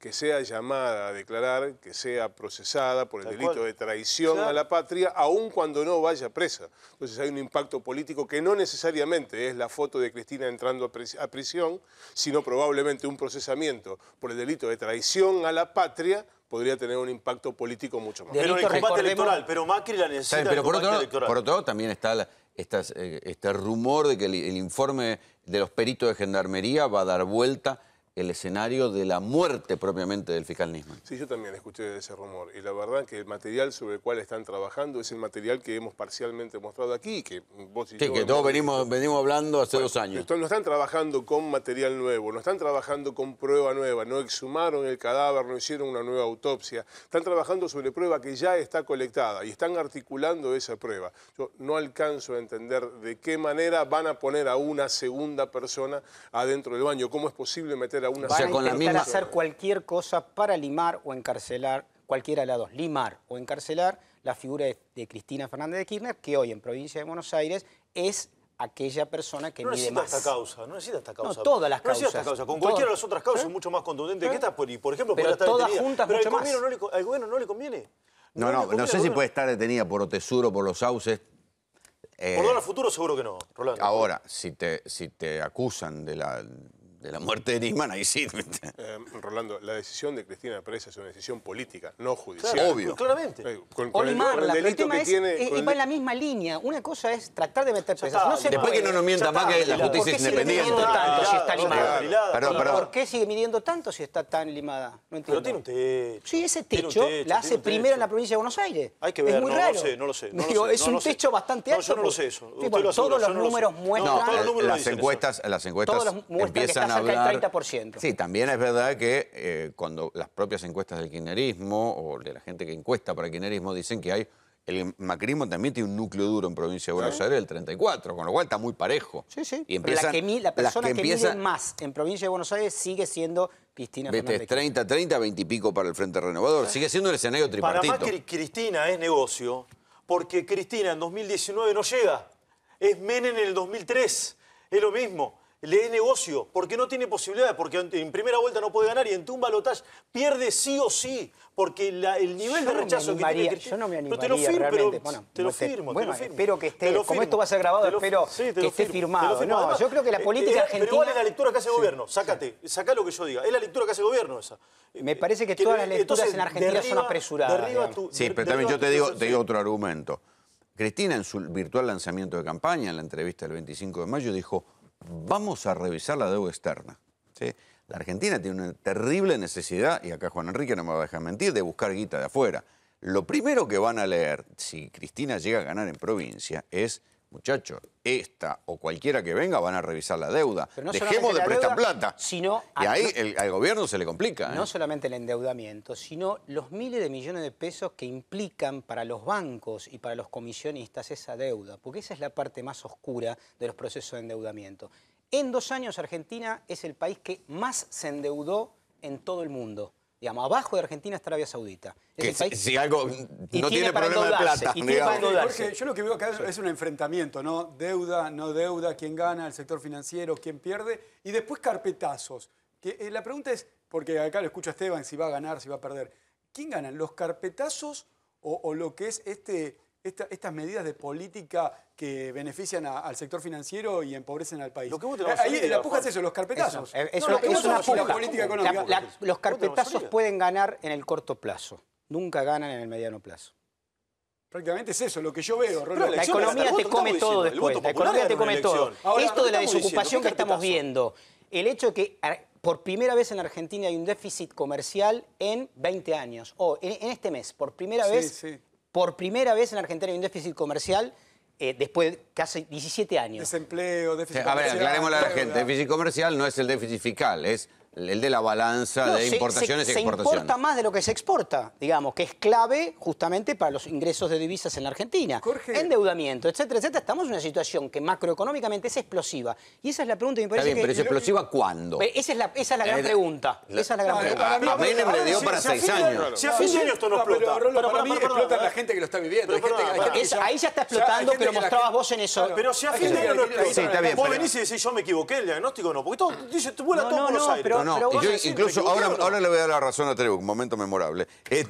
¿Por qué? Porque digo, Corrientes es la provincia más pobre de la Argentina y ganó a un lugar que era un bastión del justicialismo, porque la ciudad que había gobernado Camau había ganado otro justicialista, y Cambiemos, peleado con un sector de la alianza, le termina arrebatando al justicialismo Corrientes, un lugar pobre. Entonces, hay algo que para mí no está tan servido, ni está tan claro. Decir una cosita. Acá hay, y lo dijeron recién y me parece clave, acá hay 2 proyectos de país. Digamos, hace 200 años es la misma pelea, la misma discusión. Hay un proyecto industrialista, de desarrollo, sustitución de importaciones, y un proyecto más vinculado en la parte extractiva, en la producción primaria, etcétera. Y están nuevamente sobre la mesa 2 proyectos de país, más allá de los horrores, las carpetas, la corrupción, etcétera. El pueblo ya eligió uno.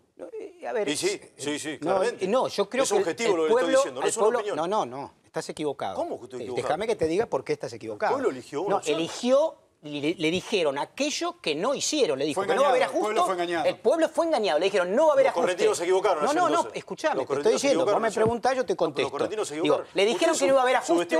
Le dijeron que no iba a haber ajuste, que no iba a haber devaluación, que no se iban a perder todos los derechos, se perdieron un montón de derechos, Jorge, hubo ajuste, se le mintió. Y los carpetazos del otro lado, los carpetazos para el oficialismo, ¿qué pasa? ¿No afectan a la sociedad vos como sociólogo? Por supuesto que sí, obviamente. Yo creo que hay que seriamente, rigurosamente, un análisis estratégico que dice, la corrupción es mala, no importa quién la haga, y siempre tiene que ser penada, y la corrupción tiene un único color, el de los ladrones. No importa el nombre de qué ideología o proyecto, pseudoproyecto, eso me parece que hay que ponerlo entre paréntesis y hay que construir sociedades, efectivamente, donde la corrupción no sea algo tan endémico y tan terrible como pasa en muchos países. Ahora, sosteniendo eso, acordando eso, que no tiene ninguna Por eso Cristina no tiene chance en la próxima elección presidencial, por eso mismo usted está diciendo. Es que le están inventando causas de corrupción que no están probadas.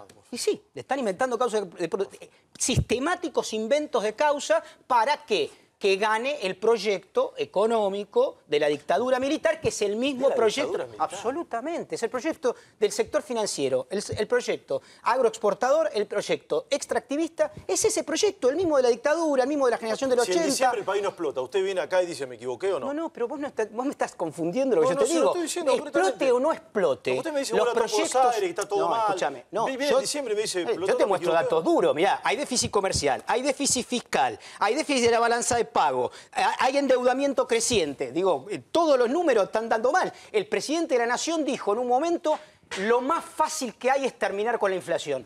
Es un cara dura. tendría que salir a la sociedad y decir, pido disculpas, ¿soy un mentiroso o me equivoqué? El tipo dijo, es lo más fácil que hay terminar con la inflación. Tenemos casi 8%. Déjame terminar. Tenemos. No, pero déjame terminar.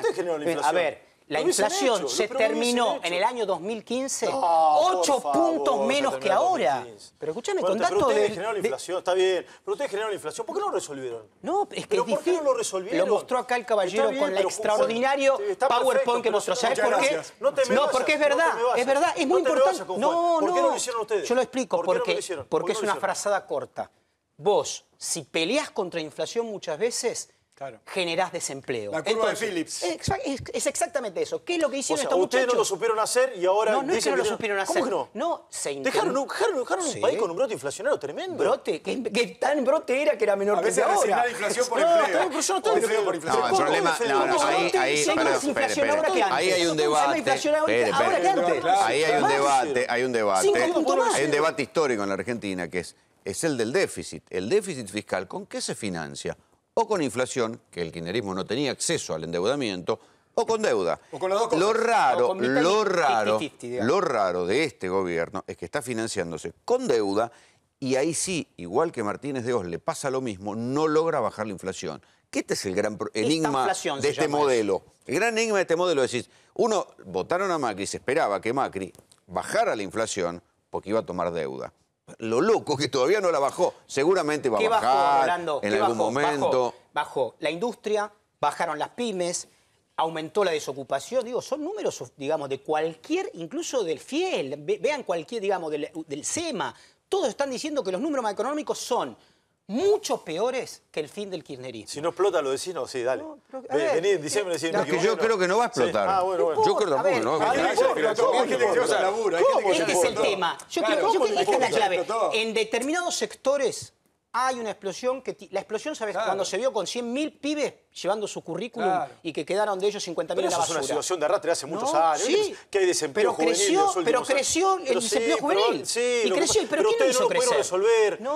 Está bien, pero ellos le echaron un balde de nafta. Este es el punto. Ya se defiende, pero usted que no lo pudieron resolver, no nos traiga la solución. No, pero una cosa es no resolverlo y otra ahondarlo. Eso es lo que tenemos que ver. Muchachos, gracias por venir, gracias por el debate. Y ahora yo les quiero contar la historia de Joana Gómez. Joana Gómez es una chica que estuvo secuestrada, prostituida, más de 1 año y pico. Estaba en ese lugar del cual nosotros tantas veces hablamos, en San Martín, ¿sí? En ese lugar donde el entramado de cualquier tipo de delincuente y policías corruptos hace que se pueda hacer virtualmente cualquier cosa. ¿Saben quién la rescató a Joana Gómez de un lugar donde la tenían escondida, en las villas narcos más conocidas, la Villa 19, la misma villa donde estaban los tipos que mataron a Araceli Fules? Bueno, en ese lugar, ¿saben quién la rescató? La rescató la gente. Ni la justicia, ni la policía, a través de un contacto de una gente que se dedicaba, la rescataron la gente, ninguna autoridad. 3.256 denuncias se realizaron el año pasado por trata de personas. Ella desapareció el 8 de enero del año pasado. Esa noche fue a acompañar a mi nuera a la parada y ya no volvió. 1.568 casos registrados por explotación sexual. 666 víctimas de trata fueron recuperadas. Una de ellas es la hija de Mercedes. Yo dejé pasar 2 o 3 días y hice la denuncia. Después la policía como que se desligó y me dijo de que me arreglara todo con la fiscalía de Morón.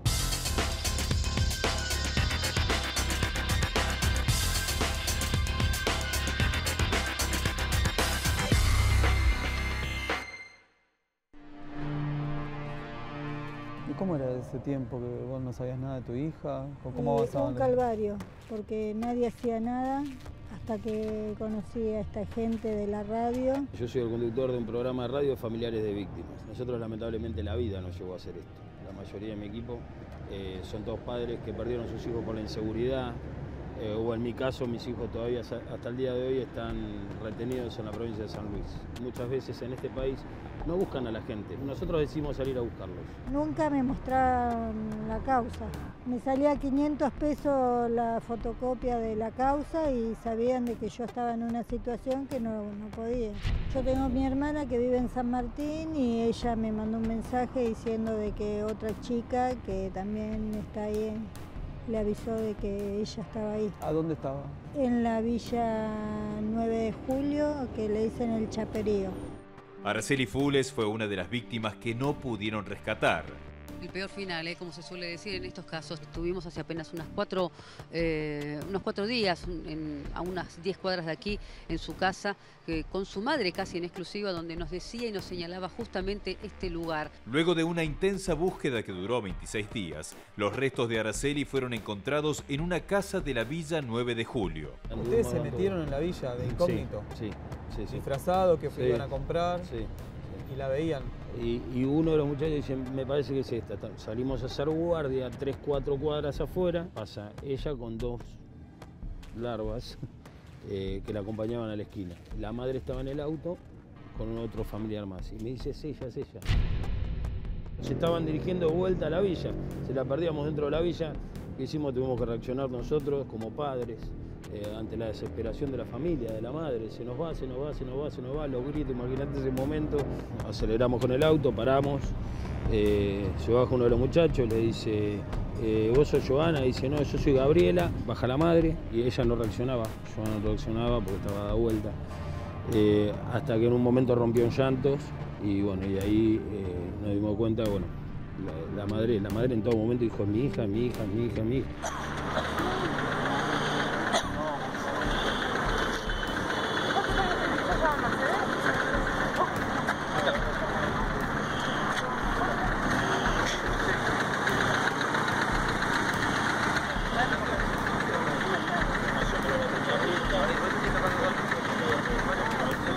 ¿No te reconoció ella? No, en todo momento decía que no me conocía, que ella era una señora. ¿Vos le hablabas? Sí, yo soy tu mamá, nosotros te queremos, tus hijos te necesitan. Yo no tengo hijos, decía, no tengo hijos. ¿Cómo la viste a tu hija en ese momento? Muy mal, la vi muy deteriorada. Bueno, Mercedes, la encontramos después de una larga búsqueda de 1 año y medio. Una noche feliz y vuelven a ser familia.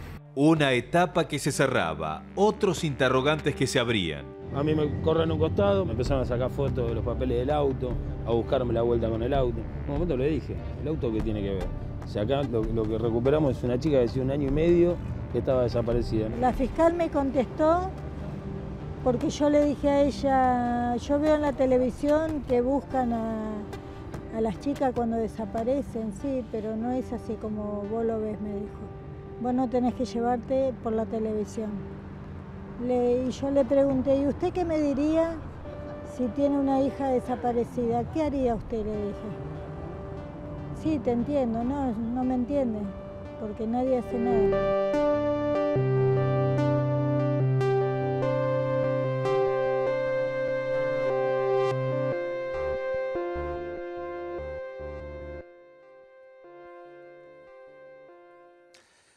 A Joana Gómez, cuando la fueron a buscar, estaba en tal estado que ni siquiera reconocía a la madre. Hace 1 año y medio que se la habían llevado, la habían encerrado en un prostíbulo, obviamente la habían drogado, la habían violado de todas las maneras posibles. Esto era en un prostíbulo en la Villa de San Martín, ¿sí? Donde la tenían secuestrada. Un lugar donde no la rescató la policía, no la rescató un fiscal, no la rescató un juez, la rescató la madre. Con algunos vecinos que sabían, fueron, se metieron y sacaron a la chica.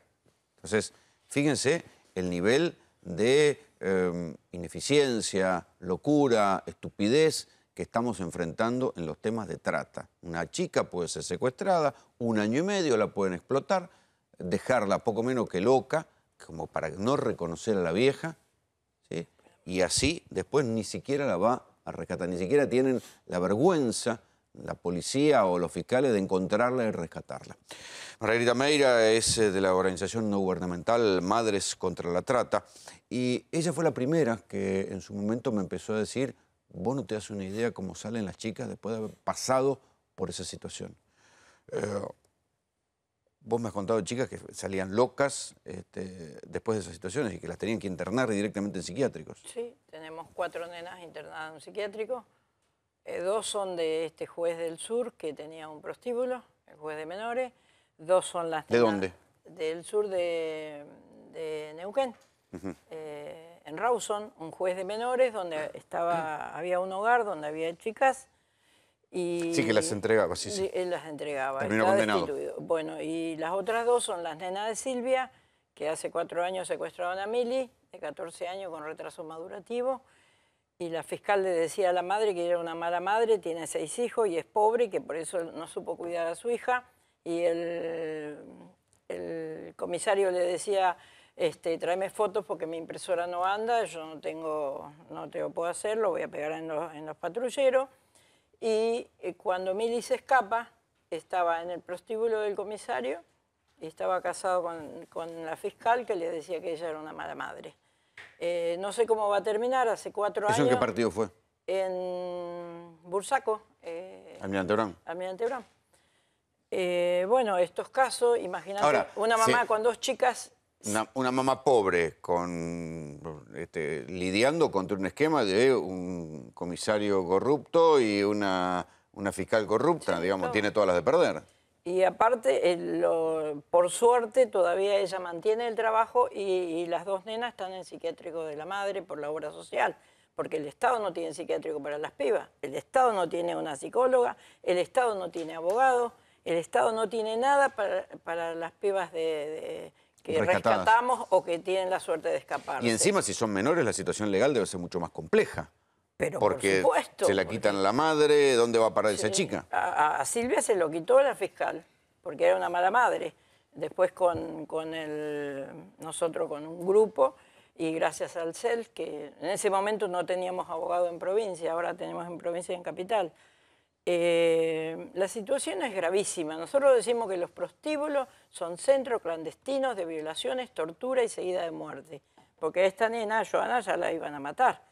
Y después estos fiscales corruptos la entierran como NN. Hay un parámetro de chicas de tanto a tanto, se sabe cómo las secuestran, hay uno que le hace el novio, la levantan de la calle. ¿Qué sabes de esas historias? Le hacen el novio. Y como me dijo a mí un empleado de un prostíbulo... Eso de hacerle novio es más viejo de los comienzos del siglo XX, de los prostíbulos. A mi hija le hicieron el novio y la tenían secuestrada en Cocodrilo, que Omar Suárez dice que él no era el dueño de ese momento, él era el que hacía el trabajo sucio para Raúl Martín.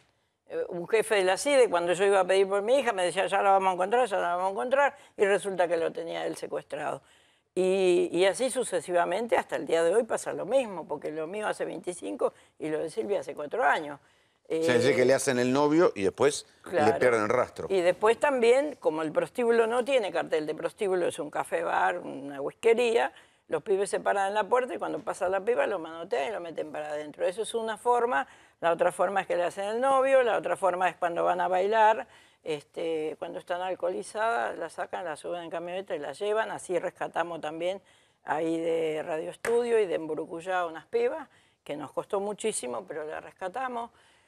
Acá el problema son los prostíbulos. Acá, si el Estado no cierra los prostíbulos... También hay que hacer una cuenta. Hace muchos años yo había sacado una cuenta y explotar a una mujer deja más plata que vender cocaína. Imagínate, una piba le violan más de 30 hombres por día y Elena Moncada dice, a mí me violaron un día 60 hombres. A 1.000 pesos, son 60.000 pesos, más la droga y el alcohol, 10 pibas por prostíbulo, hace un total de 500 o 400.000 pesos por día. Es un negocio millonario. Que puede comprar... negocio millonario, compra jueces, compra comisarios, compra todo el mundo, compran abogados. Este es el problema de la Ahora, pese a las denuncias que todos llevamos haciendo hace ya como 10 años, ¿no bajó esto? 25 años hace que yo denuncio. Bueno, 20, porque yo en los primeros tiempos no sabía que era trata. No, la ciudad tiene 1.200 prostíbulos, está empapelado de papelitos. Yo te invito a que mires un video que hizo la televisión italiana, el programa La Hiena, donde hicieron una cámara oculta en un prostíbulo. Acá, donde en una Argentina. nena, sí, acá en Lanús, Una nena pide auxilio, estoy acá hace mucho tiempo, habla en guaraní, hay que traducirlo, estoy acá hace mucho tiempo, me quiero ir, no puedo hablar porque esos dos que están ahí le enfocan directamente la cara a la mafia, dice, esos dos no me dejan hablar, tengo un celular pero solo puedo hablar delante de ellos. Le Iene es un programa italiano que es como el que tiene el formato de CQC, del viejo CQC en Italia. Sí, es un programa muy visto, me dijeron, yo no conozco. Esa televisión nos hizo un reportaje a las madres, a todas las madres y a las víctimas. Pero se ve que después hicieron la cámara oculta y bueno, es lamentable cómo pasa esto y nosotros decimos que las chicas desaparecidas están en los prostíbulos, no están en otro lado. Si el Estado rescató 4.500 y rescató un prostíbulo, entonces, ¿dónde están las chicas desaparecidas? Nosotros estamos buscando la forma de ir a los prostíbulos, de pararnos en la puerta y que venga la policía. Mire que hemos mandado clientes a los prostíbulos y ellos nos cuentan. Martina mandó cliente al prostíbulo y el pibe salió desgraciadamente y le contó a la mamá todo lo que le estaban haciendo a la nena y después el juez le dice, usted está loca, vaya a un psiquiatra, Fonsalida. Y realmente con esta situación, cuando el Estado es proxeneta, a nosotros se nos escapa. Nosotros somos las nuevas madres de Plaza de Mayo. Las madres de Plaza de Mayo lucharon contra un gobierno. Ahora nosotros hacemos lo mismo. ¿Siempre secuestran chicas pobres? Pobres y cada vez más chicas, de 12, 13. Nora cuando denuncia dice que había una nena de 12 con ella tenía 15. Y en ese video... los italianos me cuentan que le decían que ella, hay 2 o 3 categorías, esta de 12 sale 1.500 el pase, esta de 14 sale 1.000, y bueno, las viejas de 18 podés conseguir por 18, por 800, por 700. Es lamentable esto. O sea es que lamentable. si encima si es menor, los tipos la venden más cara. Claro, a 1.500 una piba de 12.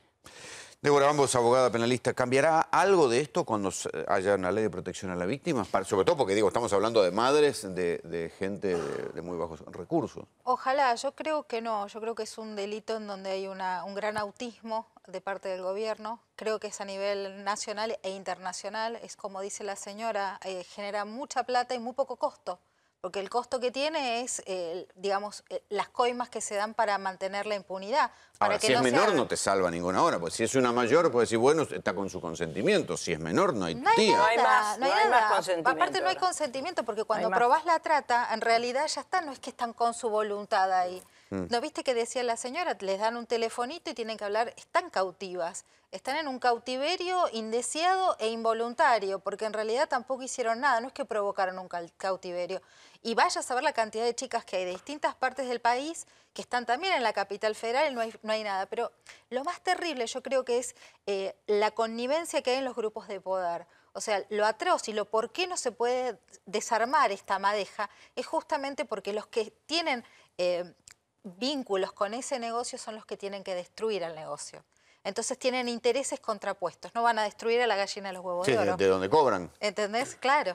Entonces es muy difícil y por eso yo no creo que a nivel, con una ley de trata, no, yo creo que necesitamos un compromiso aún mayor que en el tema de violencia de género, porque acá se tapa mucho más. Uno de los episodios hoy del día tiene que ver con la carta que lee Farré, este señor femicida, famoso, pero a mí lo quiero enfocar de otro lado, porque mañana se va a definir el juicio por jurado. Y ojo, porque a mí me parece que si ese juicio por jurado sale mal y Farré zafa de alguna manera, puede ser la crisis de un sistema que recién está empezando en la Argentina. No puedo explicarles bien cómo me siento. Fue muy fuerte lo que vivimos y son muy fuertes las consecuencias de lo que pasó. Para ser honesto, las palabras que mejor resumen lo que siento son perdón y los quiero, como siempre y más. Quizá esta sea la única razón, quizá esta sea la única razón por la que vivo y pude seguir adelante. porque sigo siendo su padre.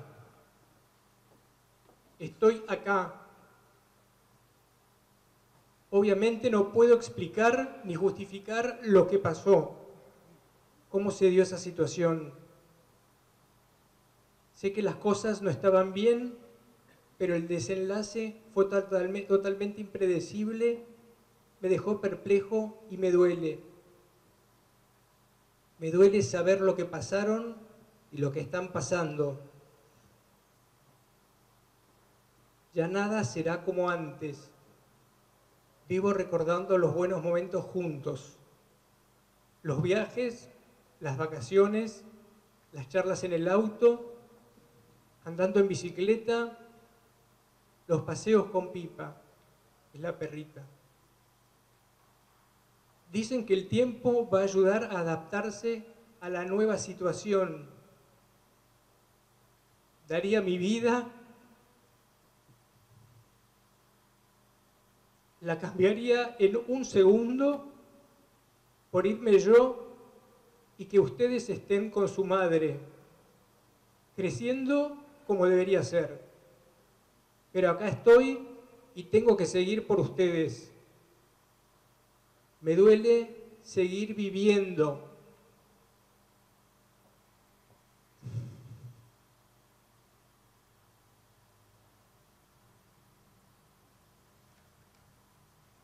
Pero si yo no estoy, quizás sería peor aún para ustedes. Y no se lo merecen.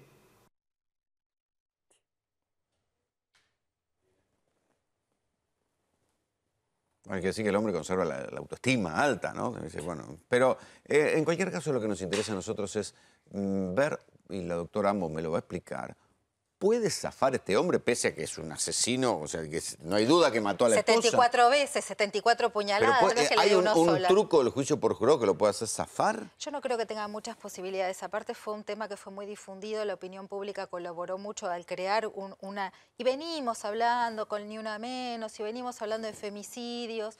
O sea, creo que no hay nadie en la Argentina que no sepa lo que es un crimen que se potencia por el vínculo. Y no creo que nadie, ninguna persona en ese jurado, que a lo mejor no tienen ni la menor idea de derecho, pero sentido común sí tienen. Entonces, yo no creo que tenga posibilidad alguna de ser. Pero técnicamente hay una cuestión de que se tienen que juntar los 12 votos. Sí, tiene que haber una mayoría absoluta que permita una condena, y en el caso de que esa mayoría calificada no se condena, podría ser declarado inocente. En el caso en particular... ¿Pero cómo lo van a declarar inocente si la mató? A ver, el jurado popular es un jurado de legos, no es especialistas en derecho, y valoran solamente lo que pasó durante el juicio oral. Si durante el juicio oral el abogado o el acusado tiene la suficiente habilidad de convencer a parte del jurado de que está ahí injustamente y votan en contra, no hay nada más para resolver. Pero me parece que en este caso no se va a dar. Si bien realmente Tenca hizo un gran trabajo, sería ir contra el sentido común. Sí, pero tipo la apuñaló, le pegó 74 puñaladas. 74. Él ni siquiera lo discute. Bueno, o sea, que la mató, la mató. Aparte en la lectura de la cárcel. ¿Va a ser declarado inocente? Bueno, pero es el riesgo, no de este caso en particular, que acaso sea un ícono, es el riesgo del juicio por jurado. Digo, tenés un personaje histriónico, un encantador de serpientes, acusado del peor de los delitos. Sí, pero eso cuando hay algo dudoso. Acá no hay algo dudoso. Pero probablemente, a ver, si hubiera un jurado, aquí son 6 y 6, 6 hombres y 6 mujeres, si hubiera un jurado con características machistas, probablemente estuviera responsabilizando a la víctima por la acción del victimario, y es perfectamente posible. En la concepción machista de la sociedad argentina es perfectamente posible. En este caso en particular, además, es un doble agravante. No solo mató a la mujer, lo cual, según el Código Penal, es agravado por el vínculo, sino que además, como decía la doctora Ambo, hay más de 70 puñaladas, con lo cual hay alevosía. Entonces, hay una doble agravante que parece imposible modificar la escena. Está bien, pero si uno de los tipos dice no... Yo no tengo en claro que sea uno. Hay que volver... Tiene que haber mayoría, estamos de acuerdo, pero en realidad este caso es emblemático y hasta hubo sobre todo en provincia de Buenos Aires están empezando los juicios por jurados. Sí, 2 años tiene esto. Sí, yo no creo que y hay estemos muchos muy casos preparados, absueltos en juicios por jurados, al revés de lo que mucha gente pensaba. El jurado dice culpable e inocente, nada más. Después no estipula la pena. Eso se hace a posteriori. El juzgado culpable o Está bien, inocente. pero en Nada este más. caso, para un delito que merece perpetua, tienen que estar los 12 de acuerdo. Sí, Si uno dice... Culpable o inocente, porque tampoco pueden calificar el delito porque carecen de la formación profesional. ¿Entendés? No pueden decir ni la cantidad de penas, ni la cantidad, ni la participación. Ni O sea, tiene que decir culpable o inocente. Pero pará, Y después vienen los atenuantes, quedan para el juez. El juez. Hay una circunstancia adicional. El juez no participa en esa deliberación. No. En Neuquén, por ejemplo, hay un jurado mixto donde están los jurados populares más los jueces deliberando a la hora de resolver si es culpable o inocente, y ahí se supone que la impronta del Tiene juez... influencia. Que conoce, claro, aquí son los 12 y discuten entre ellos y resuelven entre ellos, y el juez solo está para aplicar la pena, ¿no? Para controlar la legalidad del proceso y para aplicar la pena. Es decir, que si 12 personas, nosotros más, algunos más, nos juntamos y nos ponemos de acuerdo, la pena es la que decidimos nosotros. Eso es el jurado popular. Pero hay como 3 instancias. Si no se juntan todos los votos, Primero hay tiene otra que- votación y una tercera Sí, hay votación. tercera votación. Y si no están los 12 de acuerdo en que es culpable, Sobre sí. ¿puede zafar? Sí. Sí. Por Está eso mal eso Claro, porque no le pueden dar una pena menor. No, y para nuestra sociedad... Puede zafar de la perpetua, pero zafar de la perpetua quiere decir que zafa de todo. Y sí, porque tiene, en este caso, salvo que en realidad digan, sí, es culpable, pero no le vamos a dar la perpetua. También sería un poco extraño, porque está el agravante, está el vínculo, la hazaña. Tenemos muchos elementos. Además, la planificación criminal, porque él, no sé si se acuerdan, que él llamó a varios estudios jurídicos tratando de asesorarse qué podía alegar en el caso de un homicidio. O sea, él... Previamente, por eso hablamos de una planificación criminal acá. Él sabía, planeó hasta todos y cada uno de los movimientos. Por eso los 2 cuchillos, por eso la acercó en el vestidor. O sea, Los cuchillos no los llevaba, los agarró de ahí. Los agarró en la seguramente casa. el jurado en este momento capaz que nos están mirando, ¿no? Y seguramente van a ser influenciados por lo que digamos nosotros. Mira, en realidad no deberían, pero honestamente Seguramente. fue lo que pasó. Lo que yo estoy contando fue realmente la situación que se fue dando. En el 2015, si nos retrotraemos a las noticias de esa época, todo el mundo estaba horrorizado de cómo un señor que es tiene un MBA en marketing, por eso también la carta, porque el tipo es un especialista en vender, es un marketinero puro, era uno de los grandes directivos de L'Oreal, Avon, o sea, entonces, ¿él qué trata de hacer? Su propio marketing. Marketing de inocencia. Claro. Entonces, como ya no le funcionó la inimputabilidad, porque no pudo demostrar que el hombre realmente no tenía dominio de la situación, porque hubo una planificación criminal previa, entonces ni un estado de, uy, me choqué, me agarró un ataque de locura y 74 puñaladas. No, como no le quedó esa, ¿qué hizo? Apeló a conmover a... Rolo, A la con 10 gente. votos mañana queda condenado. Con 9 se hace el juicio de nuevo y con 8 mayoría zafa. calificada. Así es. Con 10, condenado. De 12. Me parece que no, que son 12-12 para esto, para la perpetua. Yo tengo la duda sobre la pena perpetua. Tengo la duda porque es la máxima pena del Código Penal. Igual a veces confirmamos es mejor, viste, la sumatoria de penas que la perpetua. Me gusta como un poco más. Viste, se le van sumando penas. Esa me gusta más. Ahora, ¿qué pena le van a dar a estos violadores de Joana, a estos proxenetas? No, si Yo no, ni quisiera- siquiera los capturaron, ni los capturaron. quisiera- ¿Sacaron a la chica, se la llevaron? Pero ¿y dónde estaba? ¿Quiénes estaban ahí? Todo se todo habrán ido. Investigación estaría buena, que no pero se vicie la yo investigación le penal. felicito a la madre y yo creo que todas las madres vamos a tener que empezar a hacer este trabajo porque es la única forma de rescatar a las pibas. Sí, pero en tal caso estarían reemplazando al Estado. Y esto No tiene subvierte que ser. toda la Desgraciadamente Sí, pero cuando tenés a alguien secuestrado, corre el tiempo. Pero Ojo. es otro caso de ausencia del Estado, Sí, que claro. muchas Ujú. veces hemos hablado. Chicas, muchas gracias por venir. Gracias a Muchas vos. gracias. Se habla mucho de los casos de Odebrecht. Odebrecht es técnicamente, esto no es exagerar, es la mayor empresa coimera de América Latina. Ha puesto miles de millones de dólares en coimas en Argentina, en Venezuela, obviamente, en Brasil. Pero, claro, ahora todo el mundo mira con lupa lo que hace Odebrecht. Y en Córdoba se descubrió que había, no uno, 2 funcionarios que andaban en camionetas de Odebrecht. ¿Corrupción en la obra pública? Sí. Yo me alegro que Córdoba haya picado en punta haciendo los 2.800 kilómetros de gasoducto. ¿Te ha tocado llevar coimas? Sobre.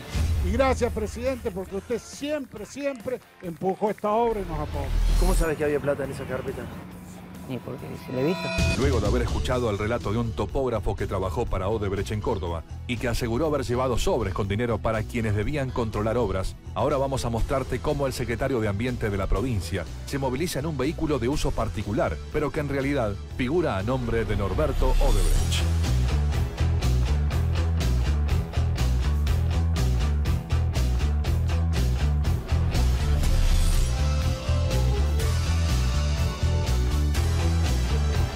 El Toyota Corolla tiene el dominio AA824DA. Está radicado en Capital Federal y figura a nombre de la constructora que coimeó a medio Latinoamérica.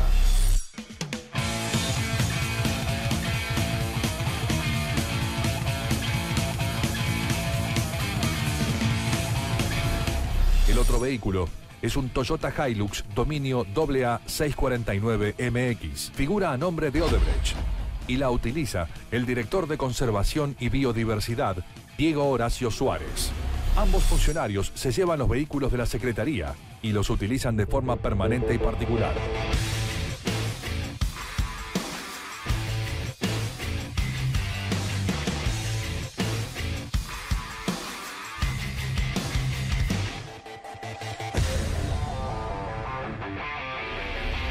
Lo curioso es que ambos vehículos no tienen ninguna identificación de pertenencia a la Secretaría ni a Odebrecht.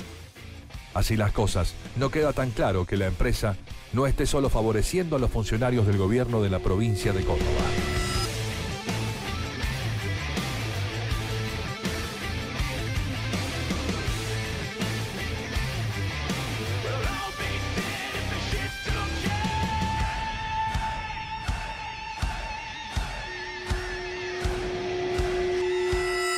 La obra pública más grande encarada por algún gobierno de oposición en toda la historia. Este material fue emitido en el programa ADN del periodista Tomás Méndez y, bueno, amigo, colega, le agradecemos este material. Pero, a ver, ¿qué explicación dieron los muchachos de esto? Bueno, Schiaretti habla de un gasoducto de 2.800 kilómetros, como la obra más importante que se hace en la provincia de Córdoba. Está financiada también una parte por el Gobierno Nacional, por eso en el programa muestran en algún momento, donde aparece Mauricio Macri también con Schiaretti. Básicamente, cualquier empresa que gane una licitación para hacer una obra pública en cualquier lugar, esto es medio de manual. ¿Sí? Siempre se le impone a la empresa que provee algún vehículo al Estado para que controle la obra. Vamos a suponer, hay que hacer un arroyo. Entonces pero es raro que la empresa que vos tenés que controlar te ponga el auto. No, eso es usos y costumbres en el sur, en las petroleras. En todos lados. Las petroleras lo hacen. Esto es usual. Ahora, no es usual que el tipo se la lleve a la casa. El tipo se ha ido con el auto a la casa, encima lo estacionó arriba de la vereda. Estamos hablando de Javier Brich, que este es el secretario de Medio Ambiente, que se mete la llave en el bolsillo, pone la alarma, llegaba a las 8 de la mañana a laburar con el auto de Odebrecht. Eso sí, es absolutamente de mínima y legítimo, Y además se suma la otra, la camioneta, la Toyota Hilux, que la maneja otro funcionario del gobierno de Schiaretti, en este caso un director, Diego Suárez, que también la usaba para uso personal.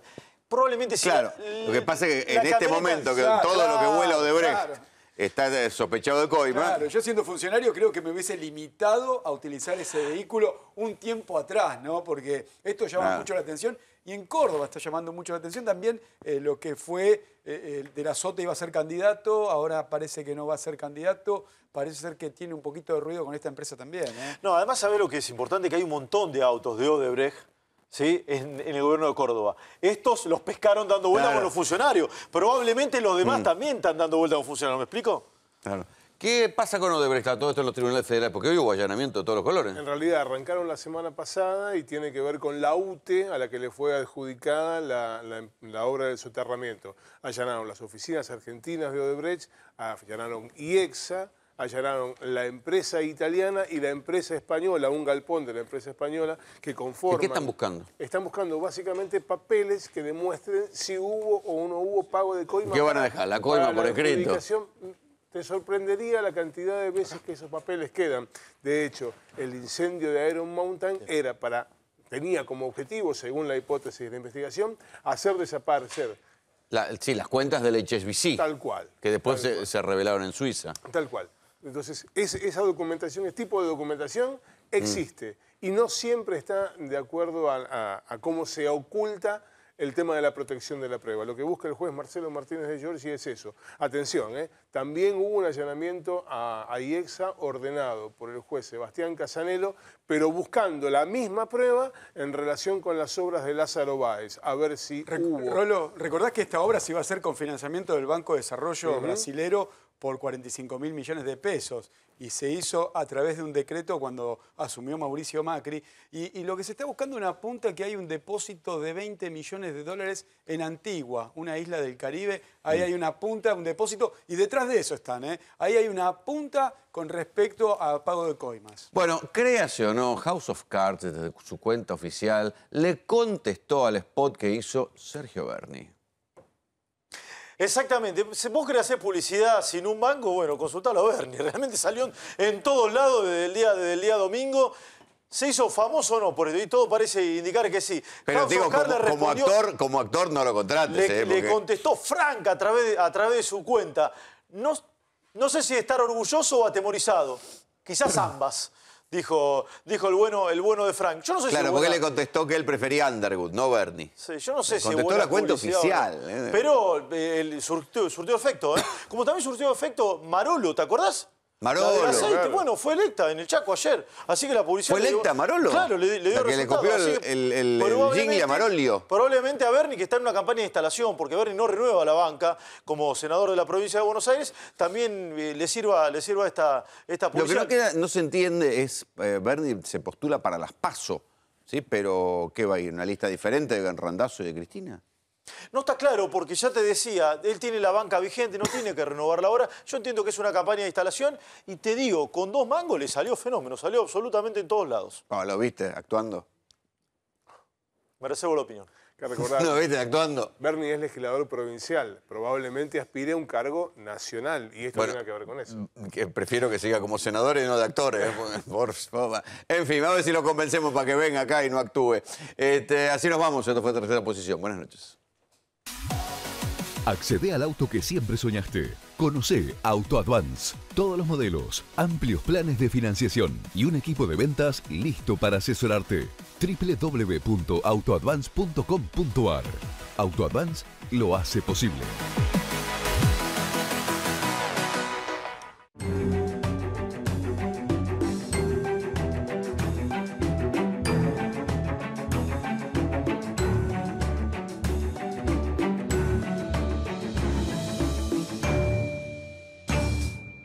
Defensor del Pueblo de la Provincia de Buenos Aires. 0800 222 5262. La línea gratuita para acceder a tus derechos. Defensor del Pueblo de la Provincia de Buenos Aires. Garantía de derechos.